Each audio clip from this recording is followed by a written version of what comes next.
Então vamos lá. O Organize as Ideias, ele dá um exemplo com várias soluções. Então a gente tem a água pura, que não foi dada essa temperatura de ebulição, mas a gente sabe que a temperatura de ebulição da água pura a 1 atm é 100 graus Celsius. Então já coloquei esse valor aqui. E esses outros aqui foram os valores que ele deu no próprio Organize as Ideias. Então vamos ver o que está acontecendo.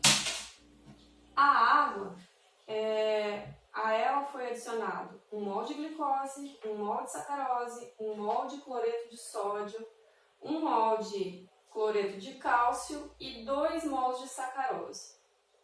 O mesmo, só que numa concentração dobrada. Quando foi adicionado 1 mol de sacarose, que é uma solução iônica ou molecular, nesse caso aqui é uma solução molecular, então não é nem um ácido, nem uma base, nem um sal, então não é iônico, é molecular. Então, quando foi adicionado 1 mol de sacarose, o que acontece? 1 mol, quando está em solução, libera novamente 1 mol, porque essa é a característica das soluções moleculares. Então, ao ser adicionado 1 mol de sacarose, a temperatura de fusão caiu em 1,86 graus Celsius e foi para 1,86 graus Celsius. Qual é a temperatura de fusão da água a 1 atm? Esse valor a gente também já sabe de cabeça, é 0. Então, nesse caso aqui da glicose, a glicose também é uma solução molecular, certo? Então, aqui 1 mol, quando for colocado em água, também vai liberar 1 mol. E vocês lembram que eu disse que não importa o que eu estou colocando, mas a quantidade, certo? Então, se eu estou colocando 1 mol de sacarose e 1 mol de glicose, a temperatura de fusão vai variar o mesmo tanto. Então, aqui também vai ser 1,86. Nesse caso aqui é diferente, porque essas são soluções iônicas e não moleculares. Então, a gente tem que pensar no que vai liberar quando colocar em água. Então, a gente já resolve esses aqui. Vamos fazer primeiro esse aqui. Então, quando eu coloquei 1 mol de sacarose, caiu em 1,86 a temperatura de fusão. Se eu colocar o dobro, a temperatura vai cair o dobro, justamente porque depende somente do que eu estou colocando, da quantidade que eu estou colocando e não do que eu estou colocando. Então, o dobro de 1,86 menos 3,72. Tranquilo? Então, agora vamos pensar nas soluções iônicas. Quando eu coloco o cloreto de sódio em água, o que ele libera?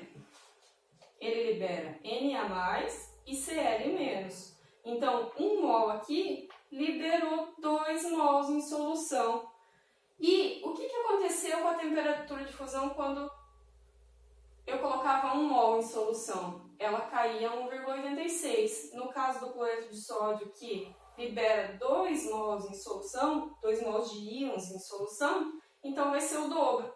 Então aqui também vai cair 3,72. E no caso do cloreto de cálcio? O cloreto de cálcio, quando ele é colocado em água, ele forma o Ca2+, e 2 Cl-. Então, 1 mol que é colocado forma 3 mols em solução. Então, se eu estou liberando 3 mols em solução, quanto que vai ser em relação a esse aqui? 3 vezes mais. Então, menos 5,58. Tudo bem? Então, vamos ver o que está acontecendo com a temperatura de ebulição agora. A temperatura de ebulição, quando eu coloquei 1 mol em solução, aumentou 0,52. Aqui, de novo, quando eu colocar 1 mol em solução, não importa que é de outro, de novo vai aumentar o mesmo tanto. Aqui, NaCl são 2 mols em solução, então o dobro, 101,04. Esse dobro é porque de 100 para 100,52 aumentou 0,52 quando eu tinha colocado 1 mol em solução. Quando eu coloco 2, vai aumentar o dobro. O dobro de 0,52 é 1,04, então vai passar a temperatura de ebulição para 101,04. Nesse caso aqui, que 1 mol de cloreto de cálcio libera 3 mols em solução, quanto que vai aumentar a temperatura de ebulição? O triplo de 0,52, que é o tanto que está aumentando quando coloca 1 mol em solução. Então, o triplo é quanto? 1,56. Então, vai aumentar para 101,56. E a sacarose? A sacarose é molecular, mas são 2 mols. Quando eu coloquei 1 mol, aumentou para 100,52. Quando eu colocar 2, vai aumentar o dobro. O dobro é 1,04. Então, para 101,04. Vamos pensar agora na pressão de vapor.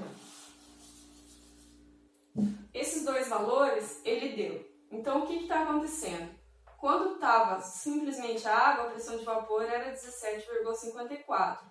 Quando foi adicionada a solução 1 mol de glicose, 1 mol por litro de glicose, a pressão de vapor caiu para 17,23. Essa queda aqui foi de quanto? 0,31.